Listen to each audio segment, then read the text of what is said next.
Russell Westbrook, the man, the myth, the legend, the triple-double god.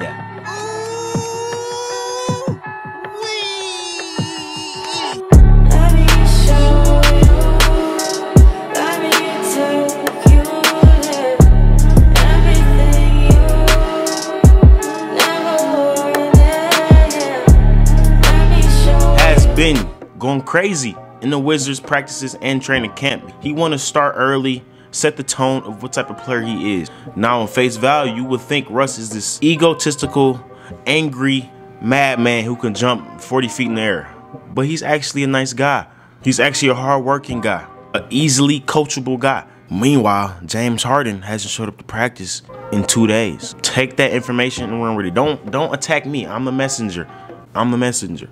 Russ showed up to practice 2 hours early for Russ to set the tone. He has showed up to practice 2 hours early. That's a whole movie. To get some work in, to meet the trainers, meet the coaches, meet some of the other players, just to show the organization that I'm here to ball out. I'm not just here to get a paycheck because I don't want to live in Washington. You know what I'm saying? Russ has been doing that his whole career. And when you see the person who got traded, you wouldn't know how they would react being here because they went from the Rockets, OKC. The main idea of Russ is he's a triple-double god. He stat pads. He doesn't really work hard. Style of play doesn't translate to winning. So when you see a guy like this coming to practice 2 hours early just to training camp, already made the team, Russ. You don't have to do that. But the fact that he does that, it speaks a lot. Even Scott Brooks, and I mean Scott Brooks, has coached Russ in the past. And Scott has coached some dogs. He coached KD.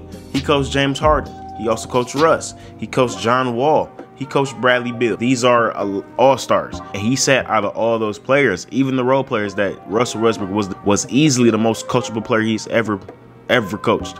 And that's coming from a lot, especially from the point guard position. If your point guard is on the same type of time, same state of mind as you are as a coach, makes the game a lot easier. Same with a head coach and a quarterback. If y'all on the same type of time, same goal, same state of mind, y'all will win. And a lot of people thought that was like, damn, wait, Russ is easily coachable? Yes, and I think Russ likes to win. I don't think Russ is this egotistical guy. You know what I'm saying? If you see Russ in the regular world, he acts like a nice guy, an understanding person. He just doesn't like the media, and he just yells a lot when he plays basketball. And nothing wrong with that. Y'all say on one hand, y'all like to see passion and anger and people doing a lot of other stuff in basketball. But at the same time, when they play bad or when they lose, you shouldn't have been yelling all the time. You should just keep your mouth closed. Act like you've been here before. You can't win with Russell Westbrook. People like his aggression, but also think his aggression is the reason that he's at where he's at. No, the reason Russ is at where he at, if that's how you say it, is because his aggression. He's an MVP because he's angry all the time in the game. He's a scoring champ for the same reason. He averaged triple-double 3 years in a row, a record that nobody ever thought to break because of that aggression.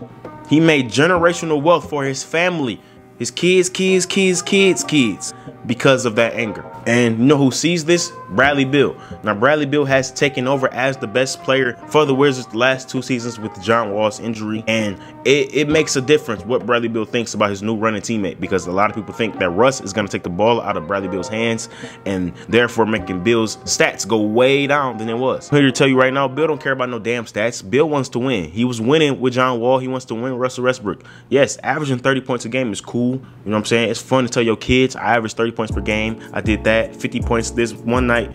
But to win, he wants to go back to the playoffs. And Russ is a good player for him to do that. So he doesn't care about taking away touches. That's what a point guard is supposed to do. He's supposed to take away your touches that are inefficient and then make you better with better touches, more efficient touches. And I think Russ will be able to do that. You know what I'm saying? And I think Russ has been playing behind the number 2 for a while. He's played behind KD. He's played behind Paul George. He's played behind James Harden. It's not like Russ is out here just taking the ball away. You know what I'm saying? And it translates to winning. Russ has been in the playoffs. Yes, he hasn't been past the second round in a while without a good co-star, except James Harden, but they almost lost to his former team. I think that was on the Rockets' part and not Russ' part. Bradley Beal said he likes his aggression. Also, a lot of people, and I think Russ is cool for this, taking number 4 instead of number 0.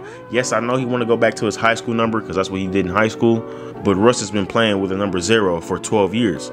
Mainly of the fact he didn't take 0 was Gilbert Arenas. Gilbert Arenas is known as Agent Zero. He made the number 0 popular to wear, and if you wear that in DC, they might come to your house and beat you up. But Gilbert Arenas said it's okay, bro.